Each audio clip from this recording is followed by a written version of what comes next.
pagi anak-anak semuanya. Pagi, Pak. Oke, sebelum kita mulai pembelajaran kita pada pagi ini, kita berdoa terlebih dahulu. Berdoa dimulai. Bismillahirrahmanirrahim. Amin, amin. Hari ini berapa orang yang gak masuk, Rashid? Ini lumayan banyak hari ini, Pak. Oh, lumayan banyak ya anak. Anak masih sakit, tadi di rumahnya sudah tersabi. Ya udah. Ada ini dia, ini. Ya udahlah, nanti Bapak absenkan satu persatu aja ya. Ya. Oke anak-anak, jadi hari ini kita belajar IPAS, ilmu pengetahuan alam dan sosial. Cuman kita materinya lebih berkenaan dengan ilmu pengetahuan alam, yaitu rotasi revolusi bumi dan bulan. Oke, yang pertama, pernahkah kamu bertanya-tanya? Coba perhatikan langit pada siang dan malam hari, apa yang kalian lihat di sana? Kalau siang ada apa anak-anak? Matahari. Oke, kalau malam ada? Bulan.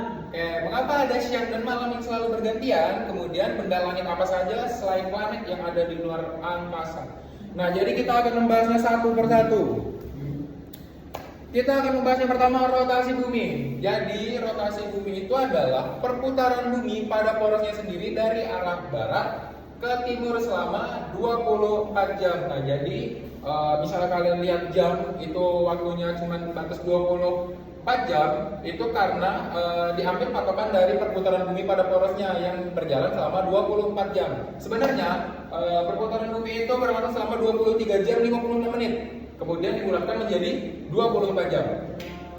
Kemudian perputaran bumi ini atau rotasi bumi ini memiliki kemiringan poros, yang mana bumi berputar dalam keadaan miring sebesar 23,5 derajat, yang mana itu mengakibatkan terjadinya siang dan malam secara bergantian. Nah, oke, selain terjadinya siang dan malam yang sudah Bapak sebutkan tadi, rotasi bumi itu menyebabkan beberapa kejadian yang kita alami. Contohnya, angin dan arus laut. Rotasi bumi itu membelokkan arah angin dan arus laut, yang mana bisa kita temui kalau misalnya di daerah-daerah pinggir pantai itu kadang lagi musim pasang, lagi musim surut dan sebagainya. Kemudian ada gerak semu harian. Matahari terlihat bergerak dari timur ke barat. Nah, matahari terlihat bergerak dari timur ke barat ini contohnya kita mengalami pagi ke sore, sunrise dan sunset, terbitnya matahari dan tenggelamnya matahari.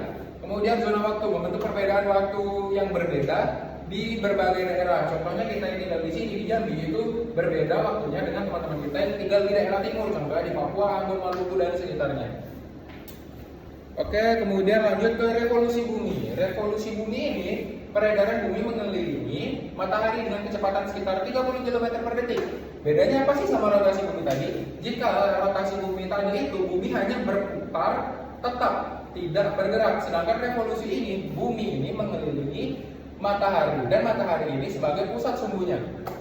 Nah, revolusi bumi ini menyebabkan revolusi bumi ini dapat berpengaruh kepada waktu revolusi. Waktu revolusi ini selama 365 per hari. Nah, di sini dari sini kita dapat melihat kalender yang kita gunakan sehari-hari selama ini itu diambil dari waktu revolusi bumi. Kemudian akibatnya terjadi perubahan atau pergantian musim di bumi. Contohnya dari musim panas, musim hujan, atau mungkin di negara-negara yang berbeda itu ada mengalami 4 musim. Ada musim panas, musim hujan, musim dingin, musim semi atau musim gugur dan sebagainya. Kemudian gerak semu, posisi matahari terlihat seperti berpindah. Nah, ini contohnya sama seperti rotasi bumi tadi. Sebenarnya bukan matahari yang berpindah, tetapi buminya yang mengelilingi matahari. Kemudian ada rotasi dan revolusi bulan. Nah, selain bumi, bulan juga mengalami rotasi dan revolusi. Rotasi bulan itu, bulan berputar pada porosnya selama 27,3 hari.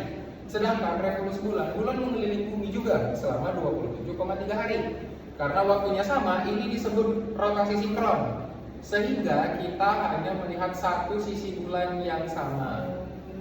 Ini contohnya. Kemudian kita lanjut ke gerhana matahari. Nah, gerhana matahari ini terjadi ketika bulan berada di antara matahari dan bumi, sehingga cahaya matahari terhalang. Jenisnya itu ada 3, ada gerhana total, matahari itu tertutup sepenuhnya, jadi posisi siang itu seperti terjadinya malam. Kemudian gerhana sebagian, matahari tertutup sebagian. Terus ada gerhana cincin, menyisakan cincin cahaya. Nah, biasanya gerhana cincin ini terjadi karena adanya gerhana matahari total. Ketika gerhana matahari total itu terjadi, sekeliling matahari yang masih tersisa dan tidak tertutup oleh bulan itu meninggalkan bercak cahaya yang seperti cincin. Nah, anak-anak, jika terjadinya gerhana matahari tidak boleh disaksikan langsung oleh mata telanjang karena dapat berakibat keberlanjutan oleh kesehatan mata kita. Baik, Pak. Kemudian ada gerhana bulan, terjadinya ketika bumi berada di antara matahari dan bulan, sehingga bulan masuk ke bayangan bumi. Fakta menariknya nih, hanya terjadi saat fase bulan purnama, kemudian tidak bisa tampak bulan, bisa tampak kemerahan atau bisa disebut bulan darah. Kemudian terjadinya pasang surut air laut secara maksimum. Nah, biasanya di sini nih gerhana bulan ini jarang ditemukan. Kita juga jarang melihat gerhana bulan. Tetapi efeknya itu sangat besar, yaitu terjadinya pasang surut air laut secara maksimum dan secara spontan.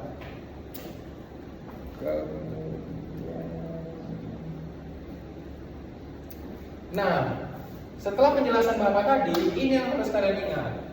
Jadi, rotasi dan revolusi bumi dan bulan, jika rotasi bumi itu terjadi 24 jam, siang dan malam. Itu efeknya. Kalau revolusi bumi itu terjadi selama 365 hari. Efeknya pergantian musim. Kemudian rotasi bulan itu 27,3 hari.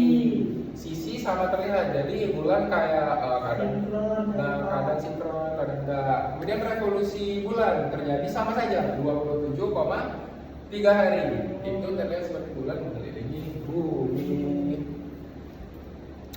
Oke, mungkin segitu materi yang dapat Bapak sampaikan. Mungkin hari ini kita nggak ada tugas dulu ya, nggak ada PR. Capek nugas terus, PR terus.